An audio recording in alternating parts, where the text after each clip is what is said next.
Comme depuis le début de cette 34e édition de la CAN Côte d'Ivoire 2023, nous sommes là chaque fin de matinée pour faire le débriefing des matchs qui se sont joués la veille à 21h.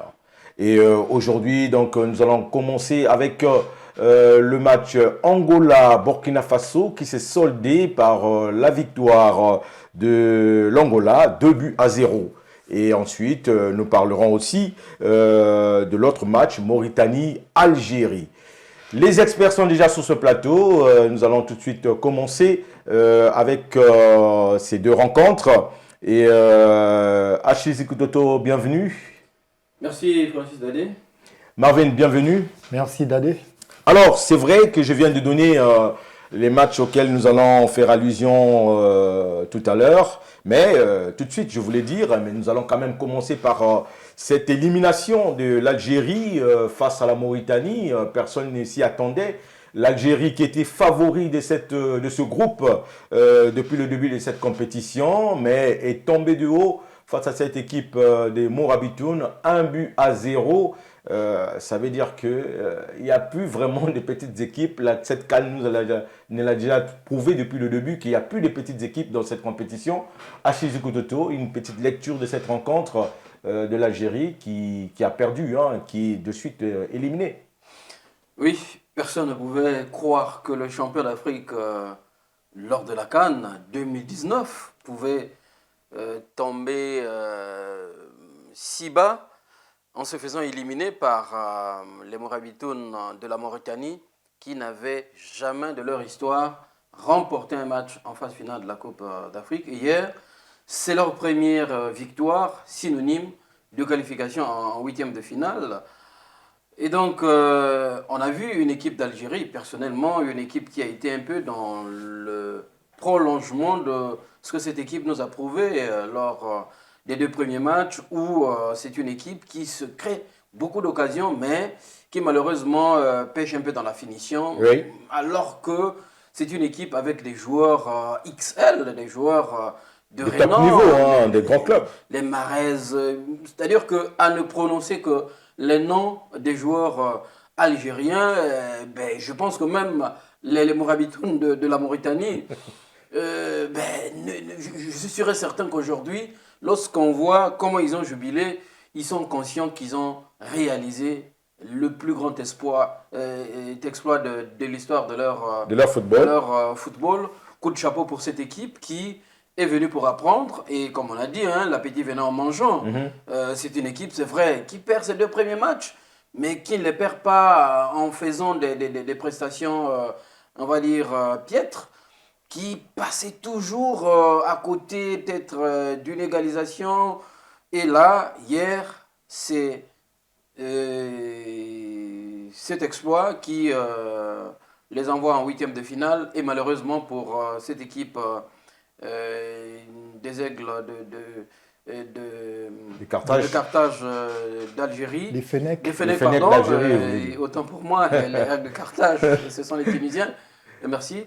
Donc, cette équipe des Fennecs qui, à mon sens, sérieusement, pour moi, je suis plus déçu de voir cette équipe éliminée qu'une équipe comme le Ghana qui n'a pas prouvé grand-chose parce que le jeu était là, la détermination était là, mais malheureusement, les deux du football, je comprends, n'ont pas été avec l'Algérie. Alors, Marvin, comment expliques-tu cette élimination de l'Algérie alors qu'ils ont plus ou moins mis des ingrédients dans ce début de compétition? Il y a les actions, mais on sent qu'au bout des actions, il n'y a pas un vrai finisseur, il n'y a pas un vrai buteur, un serial-killer, comme on dit, pour finaliser les actions. Et ce qui fait que des fois, ils font des matchs nuls qui ne devaient pas mériter. Bon, vous savez, d'abord pour l'Algérie, j'ai envie de dire que c'est un peu le bis repetita de ce qu'ils ont vécu lors de la précédente édition de la CAN. Au Cameroun, oui, au Cameroun, se faire éliminer au premier tour par une très modeste équipe. En 2021, c'était contre la Guinée équatoriale. Et Exactement. maintenant, c'est contre la La Mauritanie. Mauritanie. C'est comme pour dire que l'Algérie, contre les petites équipes lors des derniers matchs, Ça de leur poule, sourit pas en tout ça ne cas. leur sourit pas. Et c'est ce que nous avons aussi vu hier.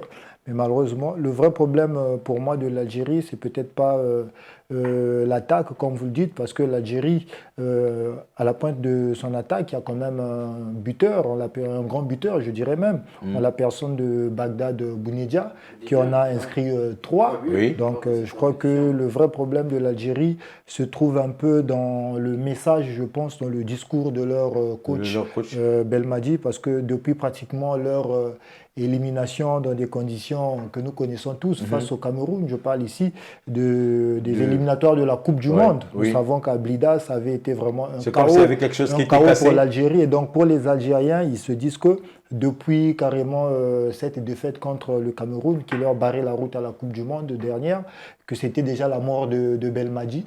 Et même au sein du vestiaire aussi, il y avait quelques incompréhensions entre lui et certains cadres. Voilà, on disait que, en tout cas, il n'y avait pas vraiment une bonne ambiance, il n'y avait pas une bonne atmosphère.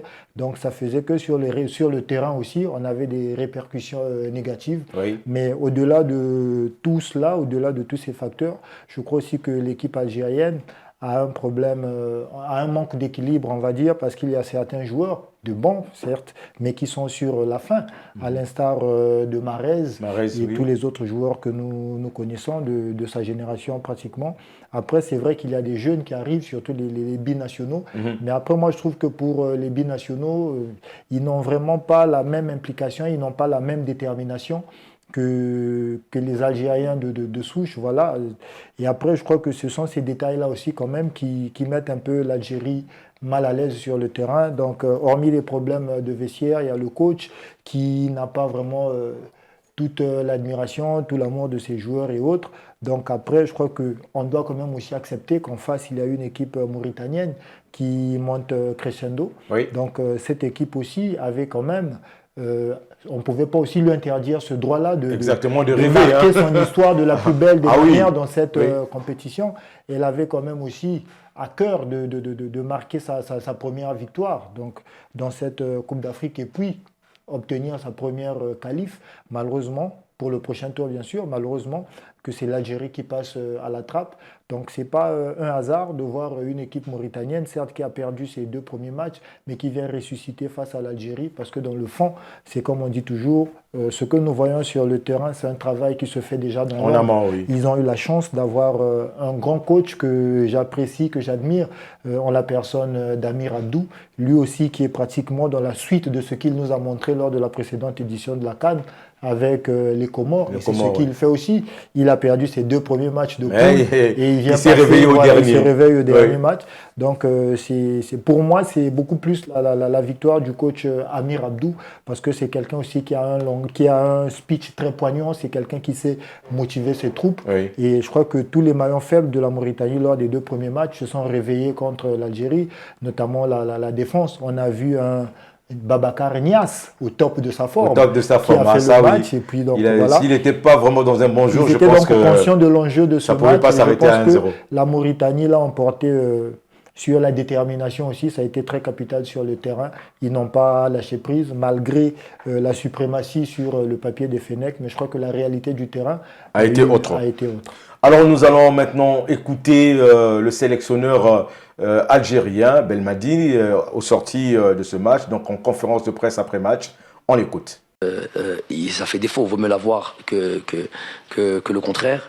L'absence d'Ismaël, bien sûr aussi, mais bon, moi j'aime pas, on dit, entre guillemets, les absents ont toujours tort. On a un groupe, il y a des joueurs qui sont là, ils sont là pour prendre le relais quand ça va pas, mais même sinon, même s'ils étaient, même mis à part les blessés ou les suspendus comme Rami, on a opéré à d'autres changements, on a mis de la fraîcheur, on a fait ce qu'on a estimé être le mieux pour ce match-là. Ça n'a pas fonctionné comme on voulait, j'assume complètement.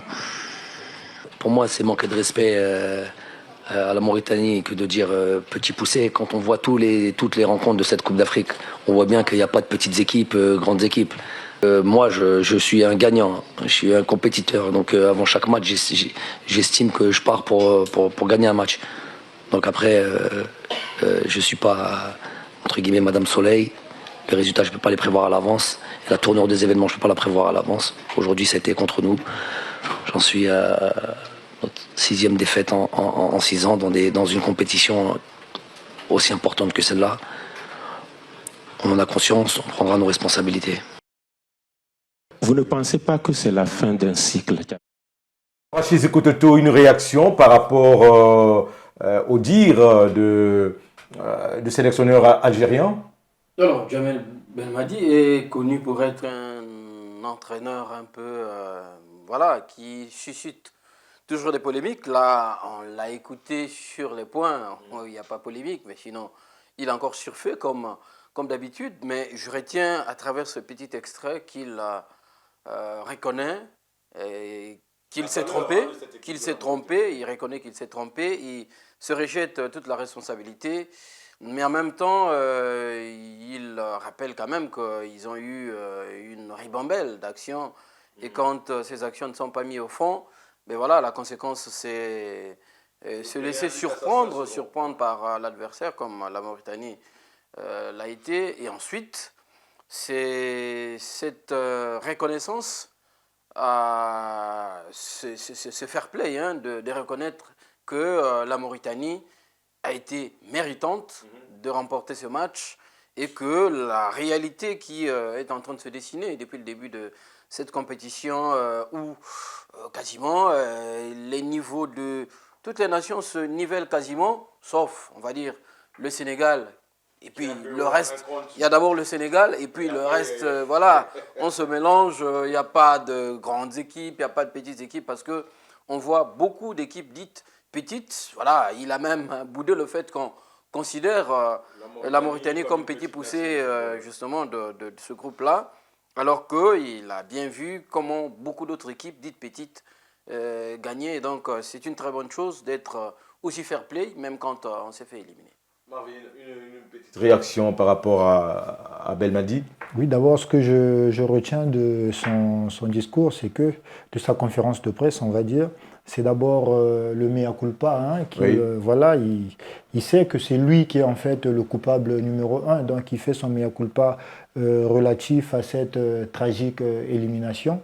Et puis après, je crois le fait pour lui de reconnaître quand même que la Mauritanie a mérité sa victoire, c'est comme l'a dit Achille, c'est vraiment signe de fair play, c'est ça, donc c'est l'ambiance du football tel qu'on l'aime, donc il reconnaît qu'il a eu à commettre des erreurs et aujourd'hui la chance n'a pas été de leur côté aussi, donc il y a plein de facteurs, comme il l'a dit, qui expliquent un peu leur défaite, mais après je crois qu'à travers son discours, il y a un vrai non-dit, c'est le fait pour lui déjà de savoir qu'il est sur un siège éjectable, quand il dit que les décisions seront prises, certainement qu'il est conscient que lui aussi à son niveau, ben, il va certainement laisser sa place vite, hein, à quelqu'un d'autre, parce que je pense aussi qu'il est arrivé à la fin d'un cycle, il a déjà tout donné, il a connu, il a fait beaucoup de bonnes performances avec cette équipe, après tout, on peut tirer sur lui à boulet rouge, mais après au finish, on va quand même aussi reconnaître c'est qu'il a quand même réalisé. Et donc quand il est temps, je crois que quand votre cycle tend vers la fin, quand il arrive à son terme, ben, il faut savoir quitter les choses.